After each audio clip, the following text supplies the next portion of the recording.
कि जितना दुख हमको अपने से होता है, जैसे हमारा लड़का बीमार हो जाए हमको दुख होता है, हमारी माँ बीमार हो जाए हमको दुख होता है, ऐसे हमारे आप हम कोई भी अपने दुख को अपना समझते हैं, दूसरे के दुख को हम अपना दुख नहीं समझते हैं। जिस दिन यही समझने लग जाए या तो समस्या ही खत्म हो जाए। क्यों नहीं होता? देवरानी का लड़का वो पराया है, जेठानी का लड़का अपना है तो अपना है। जो तमाम परिवार में भी ऐसी ऐसी बातें हैं महाराज, ये अपना है, पराया है, दूसरे का है, ऐसा नहीं सोचना चाहिए। भैया द्रौपदी दूसरे के लिए सोच रही है और ऐसा सोचना ही भगवान की कथा का मुख्य सार है। तो मेरे कहने का अभिप्राय यह है, भगवान ने कहा क्या किया जाए, प्रतिज्ञा का क्या होगा? आप ही कुछ करिए महाराज, हम तो कुछ नहीं कर सकते। तो कहा क्या किया जाए? कहा ब्राह्मण को मारना ही चाहिए, लेकिन कब? अगर ब्राह्मण मारने योग्य है, अगर ब्राह्मण अपराध किया है तो ब्राह्मण को मारना नहीं चाहिए, बल्कि हरी सभा में अगर उसको अपमानित कर दिया जाए तो भी उसे मृत्यु दंड के समान ही होना पड़ता है। मृत्यु दंड के समान ही उसे पाप लगता है। इसलिए इसके मस्तक में लगी हुई सूर्य के द्वारा प्रदत्त मणि को निकाल लो। मणि को अर्जुन ने निकाल लिया।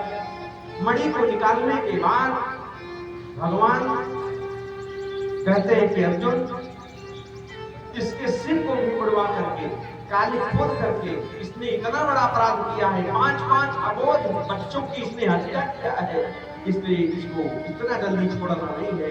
अर्जुन काली लगा करके उसे अपमानित करके अश्वत्थामा को छोड़ दिया। अश्वत्थामा अपमानित होकर के जब गया तो वही अश्वत्थामा आगे जाकर के विचार करता है कि अर्जुन, तूने मुझे इतना अपमानित किया है तो मैं भी अश्वत्थामा हूँ, मैं भी ऐसे पीछे नहीं हटूंगा। आज से मैं संकल्प लेता हूँ कि अब मैं एक को भी तुम्हारे खानदान में पानी देने वाला नहीं छोड़ूंगा। तो वही जंगल में से अश्वत्थामा निकाला बाण और वहीं से संधान किया। कब? तब जब द्वारिकाधीश प्रभु श्री कृष्णचंद्र जी महाराज कौरवों को विजय दे जाने के बाद राज्य को प्रतिष्ठापित कर दिया और समस्त पांडवों से विजय दिलवा करके, राजा बना करके भगवान द्वारकापुरी के लिए प्रस्थान करने लगे।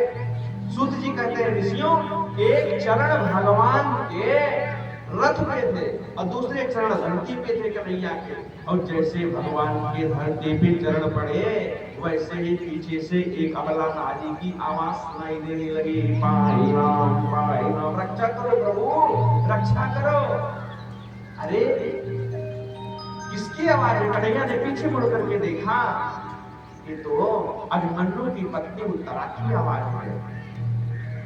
उत्तरा के गर्भ में अभिमन्यु तो चक्रव्यूह वेदन में मारा गया महाभारत में, लेकिन जब अभिमन्यु मारे गए तो गर्भ में अभिमन्यु का बालक पल रहा था और अश्वत्थामा ने डायरेक्ट उत्तरा के गर्भ से ही संधान कर दिया कि यही एक बचा हुआ है और कोई मैंने 5 को मार दिया है, काम खत्म है, केवल उत्तरा के गर्भ को समाप्त कर दूंगा तो कोई नहीं बचेगा पांडवों के कुल खानदान में, सबको मार डालूंगा। यह सोच करके ब्रह्मास्त्र चलाया। उत्तरा ने बिना विलंब किए किसी की ओर नहीं देखा। ससुर खड़े हुए हैं, अर्जुन खड़े हैं, भीष्म खड़े हैं, धर्मराज युधिष्ठिर खड़े हैं, नकुल खड़े हैं, सहदेव खड़े हैं, किसी की तरफ नहीं देखा। डायरेक्ट भगवान की रथ की तरफ चली गई और भगवान के चरणों में गिर गई।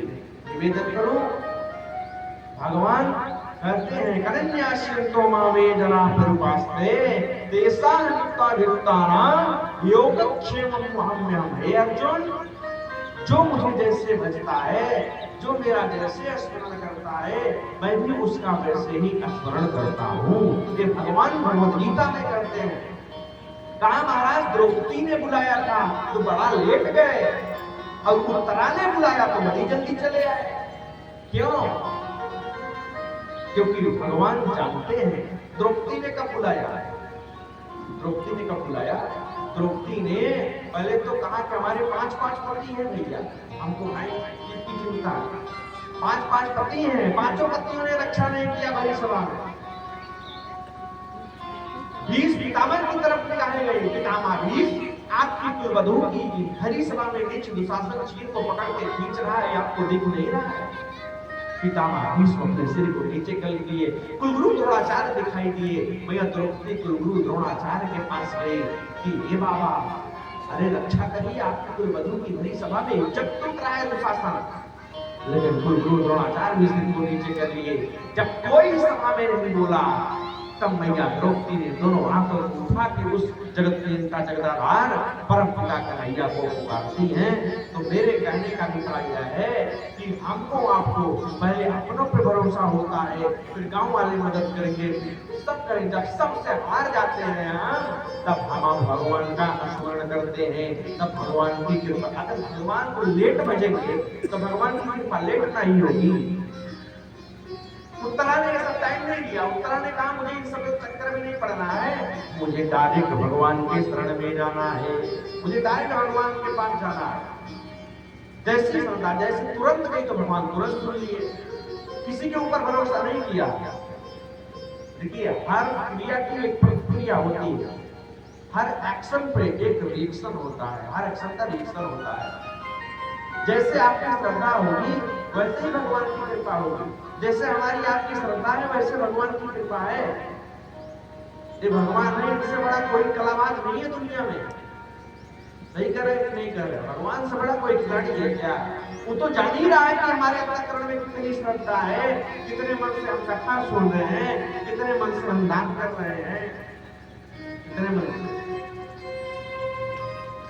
एक जब कथा करके आया तो 13 पन्नी मिली थी आपकी, 13 पन्नी आई कथा में। आज के अब तक इनका ठंडी चलता ही था, नोट ना चले खत्म नहीं, आप चलाए देव आरती और टिंगाई सबके मन में जो फल कोई नहीं खाएगा वो भगवान खाएंगे ना। वो ले जाऊंगा, चढ़ा दूंगा, वहां बहुत लोग हैं सब अपना खा लेंगे। दुकान पे जाएंगे, क्या कौन कपड़ा, अरे देख, अरे देख का गुरु को देख पा अलग जा रहा है तेरी कार्ड कहाँ पहनती तेरी कार्ड गुरु। ऐसे कई बच्चे कपड़े भरे हुए हैं लेकिन कोई नहीं पूछता है। ऐसा दे, ऐसी सोच रखें, जैसा आप देंगे वैसा मिलेगा आपको। आप 1 रुपया देंगे तो भगवान आपको 10 रुपया देगा। इसलिए नहीं कह रहा हूँ पंडित को लालची हूँ पैसे के लिए कह रहा हूँ, वो तो हो ही, पंडित को लालची हूँ वो तो वही अपनी जगह। लेकिन ये हमारी आपकी श्रद्धा है। जैसी कृपा है तो आदमी ट्रेन में बैठा है, ट्रेन में बैठे कि नहीं बैठे हैं? सब लोग बैठे हैं ना, हाथ उठाइए, सब लोग बैठे हैं ट्रेन में। बोलिए वृंदावन का लाल की।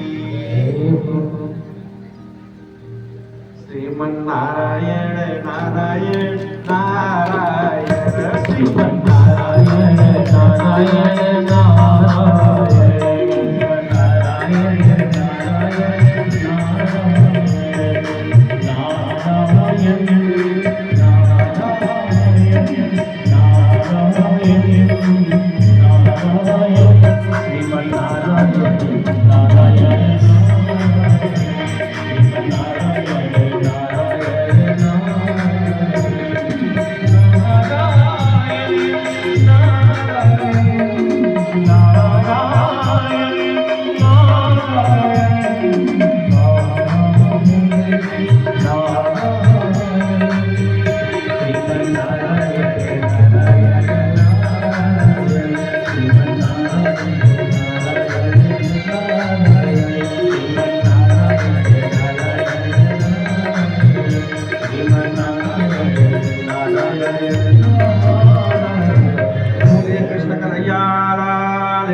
जैसी कृपा है, जैसी श्रद्धा है वैसी कृपा है। तो कह रहे थे कि ट्रेन में बैठे, ट्रेन में स्टेशन पे जब ट्रेन खड़ी होती है तो आते हैं पूरी कचौड़ी वाले, छोला वाले, पानी वाले, सब लोग आते हैं।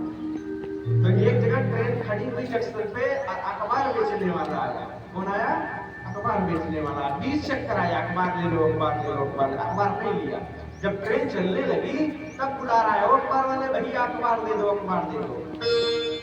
तो ले लिया अखबार। जब ट्रेन चल दी तो उसके बगल में एक आदमी बैठा था, उसने कहा भैया आधे घंटे तक ट्रेन खड़ी रही स्टेशन वहां पे, तब कहा नहीं अखबार वाले के लिए, जब चलने लगी तब कहा अखबार लिए।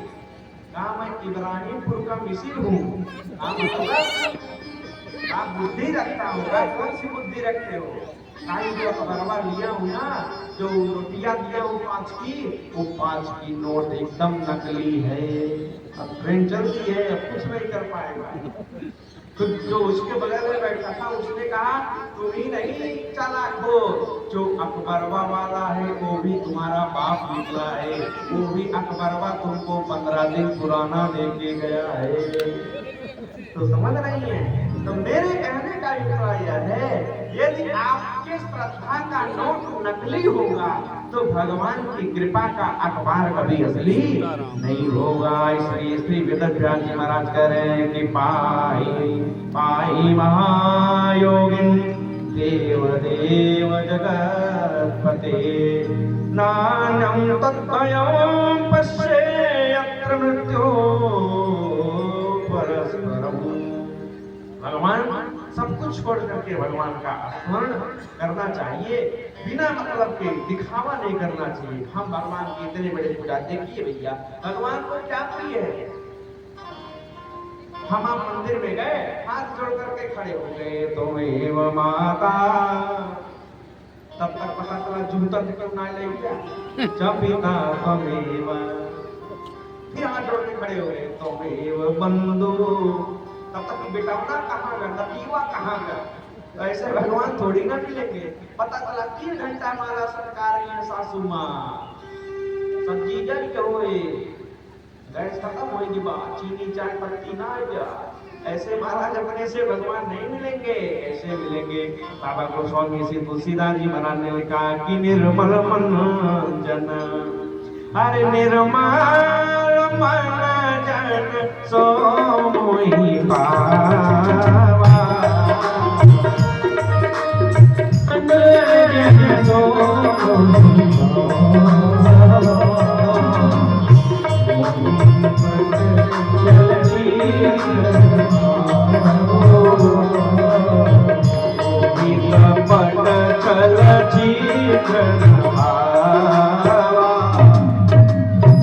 आत्मा निर्मल होगा तो भगवान मिल जाएंगे। तो उत्तरा ने क्या किया, बिना किसी रुकावट के भगवान के शरण में गई। इसलिए यदि आपके हमारी कोई समस्याएं हैं तो जगत के भरोसे न रहे, बल्कि जगदीश का स्मरण करें, भगवान का स्मरण करें। भगवान ही हमारे आपके दुख को दूर कर सकते हैं, और कोई भगवान के अलावा कोई हमारे आपके दुख को दूर नहीं कर सकता है। सोचिए अर्जुन जैसा पति, धर्मराज युधिष्ठिर जैसा पति, और भीष्म जैसा पति, भीम जैसा पति हो तो फिर क्या कहना। भीम जैसे जिनके पति हो इतने पावबली, लेकिन उन सभी को छोड़ करके द्रौपदी भगवान अंत में गई कि नहीं भगवान के शरण में। तो मेरे कहने का मतलब ये है कि सब कुछ छोड़ करके भगवान को ही जो अपना समर्पित कर देता है सब कुछ, फिर उसकी रक्षा भगवान स्वयं करता है। इसलिए आप लोग भी, हम सबों को भी चाहिए कि अपना सारा कार्यभार भगवान को समर्पित कर दे, वरना हम आप खाली आरती में गाते हैं तेरा तुझको अर्पण चाला मेरी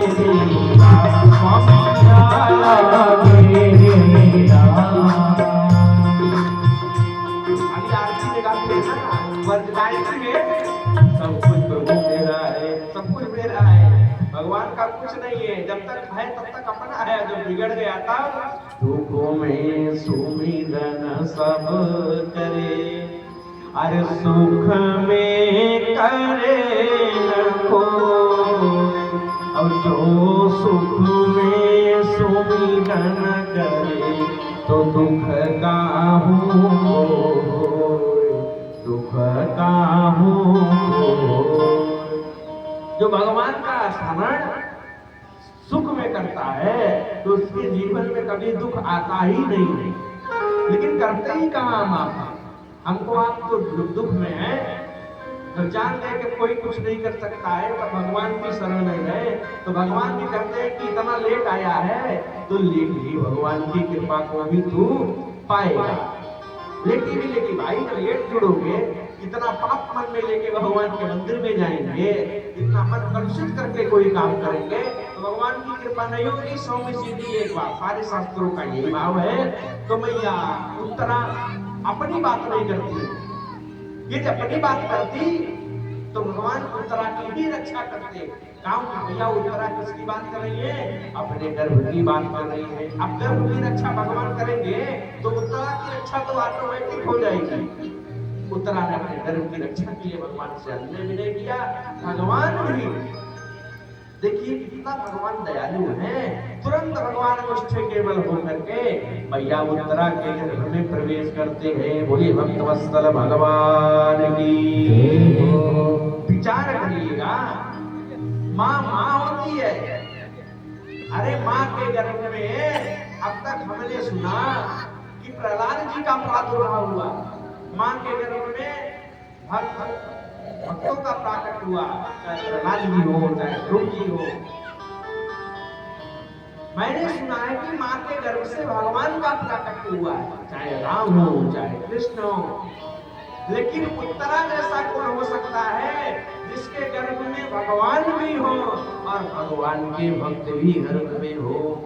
गर्भ में भक्त भी है और भगवान भी है, दोनों का मिलन गर्भ में होता है। चतुर्भुज रूप में भगवान नारायण, लीला पुरुषोत्तम भगवान श्री कृष्ण महाराज गर्भ में ही भगवान दर्शन देते हैं, गर्भ में ही दर्शन देते हैं। कालांतर में भगवान मैया उत्तरा के गर्भ की रक्षा करने के बाद बाहर निकलते हैं। बाहर निकलने के बाद भगवान कुछ दिनों तक और रहे। युधिष्ठिर जब से राजपाट पाए हुए, जब से युधिष्ठिर राजपाट, बच्चों को खेलने दीजिए, बच्चों के चक्कर में मत पड़िए, बच्चे जो करना है करने दीजिए। आप हमको देखिए, मन से सभी लोग बच्चे नहीं डिस्टर्ब करेंगे, बच्चों से मैं डिस्टर्ब भी नहीं होऊंगा। जब बड़े इधर उधर करेंगे तब मामला गड़बड़ होगा, क्योंकि आप लोग एकदम आगे बैठी हुई है। बोलिए सियावर रामचंद्र की जय हो। तो मैया उत्तरा के गर्भ की भगवान रक्षा करते हैं। रक्षा करने के बाद भगवान ने देखा कि युधिष्ठिर बड़े बेचारे हमेशा मुंह लटकाए से जैसे रहते हैं, क्या किया जाए? कहा इनको एक, जब तक ये बुजुर्ग की सानिध्य में नहीं जाएंगे, भगवान भी देखिए कितना बढ़िया जानते हैं, जब तक कि किसी बुजुर्ग का इनको सानिध्य नहीं प्राप्त होगा तब तक युधिष्ठिर की बुद्धि नहीं खुलेगी। क्या करना पड़ेगा? का इनको बुजुर्ग के पास ले जाना पड़ेगा। बुजुर्ग कौन है इस समय? का इस समय सबसे बड़े बुजुर्ग बाणों की सैया पे लेटे हुए हैं पितामह भीष्म। अर्जुन को साथ में लिए, युधिष्ठिर को साथ में लिए, लेकर के चले गए जहां पे भगवान देख रहे हैं कि बाणों की सैया पे पितामह भीष्म लेटे हुए हैं। और पितामह भीष्म के पास जब भगवान गए तो अर्जुन ने जाके पितामह भीष्म को प्रणाम किया, और जैसे प्रणाम किया तो पितामह भीष्म ने कहा, क्या हुआ अर्जुन, तुम्हारा सारथी नहीं आया है क्या? तब तक भगवान ने पीछे से कहा, बाबा आपने आवाज दिया क्या? बुजुर्ग, आजकल कोई बुजुर्ग घर में बोल दे तो घर वाले कहते हैं चुप मार बैठा रहा, बुढ़ा गया बोला सहूर ना आया। जब तक उनको बोलने की सहूर थी तब घर बनाए, मकान बनाए, दुकान बनाए, सब कुछ बनाए, पाल पोस के बड़ा कर दिए। और आज आप थोड़ा सा जानकार हो गए, थोड़ा सा बाहुबल हो गया, तो बुजुर्ग कुछ है ये नहीं है। याद रखिएगा, जिस घर में बुजुर्गों का सम्मान होता है वह घर राम का है, कृष्ण का है।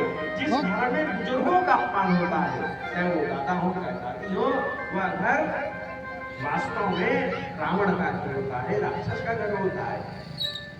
हनुमान जैसी शख्सियत को जगाने में अगर किसी का हाथ है तो जामवंत बाबा का है। हनुमान जी की शक्ति जगी नहीं रही थी, जामवंत बाबा ने जगाया हनुमान को, शक्ति बताया, हनुमान इतनी शक्ति है तो बिना बुजुर्गों के समाज नहीं चल सकता है, परिवार नहीं चल सकता है।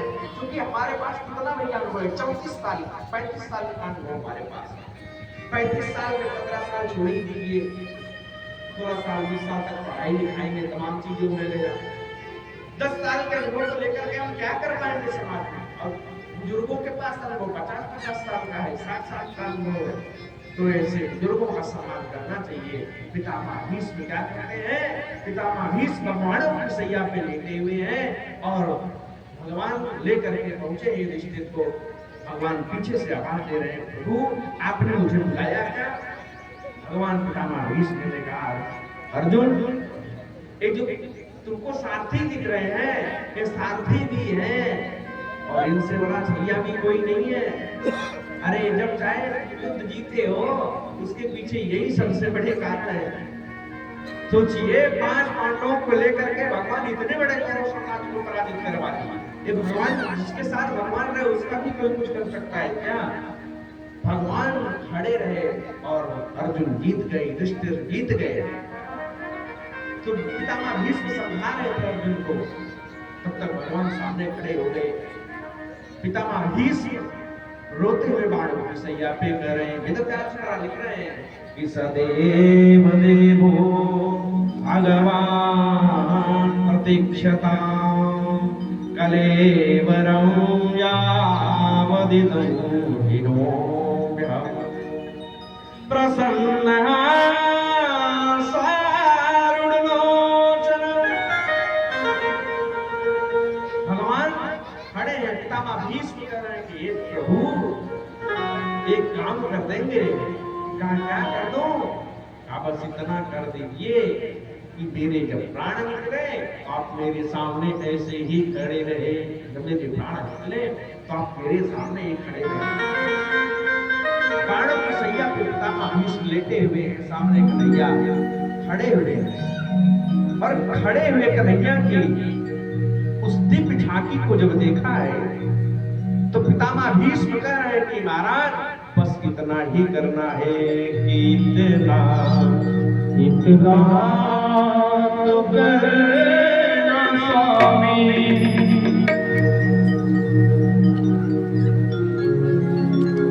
जब प्राण से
तदेव देवो भगवान प्रतीक्षता। प्रभु प्रतीक्षा करेंगे कब तक? जब तक मेरे प्राण ना निकल जाए। अच्छा ये बताइए, जब भगवान सामने हो तो कोई अपने प्राण छोड़ने चाहेंगे क्या? भगवान प्राण नहीं छोड़ना चाहेगा कोई, जब भगवान का दर्शन करेगा। तो पितामह भीष्म के सामने भगवान की इतनी बड़ी विनती लगा दिया तो भगवान मुंह लटका करके खड़े हो गए। अब तो ये हमको देखते रहेंगे तो ये मरमई नहीं करेंगे, क्योंकि बाबा इच्छा मृत्यु के वरदानी है। ये अपनी इच्छा से ही इनको मृत्यु होगी, जब चाहेंगे तभी मिलेंगे। अपनी इच्छा से ही इनकी मृत्यु होगी, जब ये चाहेंगे तभी इनके प्राण निकलेंगे। और जब ये भगवान का दर्शन करेंगे तो मरमई नहीं करेंगे। तो भगवान सोचे अच्छी ड्यूटी लग गई, मुंह लटका करके खड़े हो गए। पितामह भीष्म ने कहा कि प्रभु ऐसे नहीं खड़ा होना है। कहा कैसे खड़ा हो, कैसे खड़ा हो? प्रसन्न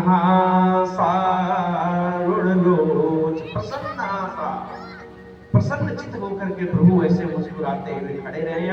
भगवान प्रसन्न चित्त होकर के पितामह भीष्म के पास खड़े हैं, हाथ जोड़ करके प्रभु आज भगवान की दिव्य स्तुति करते हैं। पितामह भीष्म धीरे धीरे देखते देखते सूर्य उत्तरायण में आते हैं। भगवान एकादशी का दिन आता है और एकादश श्लोकों में पितामह भीष्म भगवान की स्तुति करके प्राणों को छोड़ते हैं। भागवतकार श्री वेदव्यास जी महाराज लिख रहे हैं कि इति मति रूप कल्पिता वितृष्णा भगवती शाश्वत पुण्य वे विभूमि।